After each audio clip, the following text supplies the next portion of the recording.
क्या आपने कभी ये जानने का प्रयत्न किया कि आप कौन हैं? आपके जीवन का उद्देश्य क्या है? और जब आप एकांत में बैठे होते हैं तो कौन सी आवाज़ें आपके अंदर से आती हैं और किससे आप वार्तालाप करते हैं? भगवद गीता के अध्याय 13 क्षेत्र क्षेत्रज्ञ विभाग योग के श्लोक 2 का भावार्थ जो श्री कृष्ण अर्जुन को समझाते हुए कहते हैं, हे अर्जुन, ये शरीर क्षेत्र कहलाता है और जो इसे जानता है वो क्षेत्रज्ञ कहलाता है। इसका गहरा अर्थ ये है, क्षेत्र अर्थात ये शरीर, मन, बुद्धि, अहंकार यानी जो देखा जा सकता है, बदलता है, नष्ट होता है। क्षेत्रज्ञ अर्थात आत्मा, जो शरीर को अनुभव करता है पर स्वयं नहीं बदलता। सरल शब्दों में कहें तो आप शरीर नहीं हैं, आप वो चेतना है जो शरीर को जान रही है। सरल उदाहरण दे तो घर अगर क्षेत्र है तो घर में रहने वाला क्षेत्रज्ञ। घर टूट सकता है पर रहने वाला अलग है।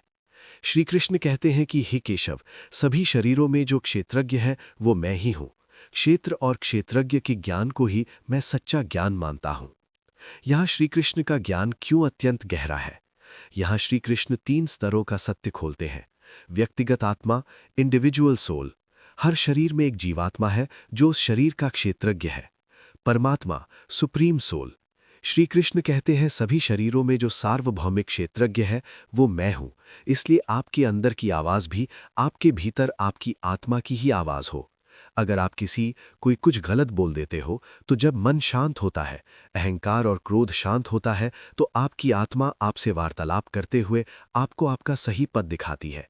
अर्थात शरीर अनेक है, आत्माएं अनेक प्रतीत होती हैं, पर परम चेतना एक है और सब में विद्यमान है और वो मैं हूं।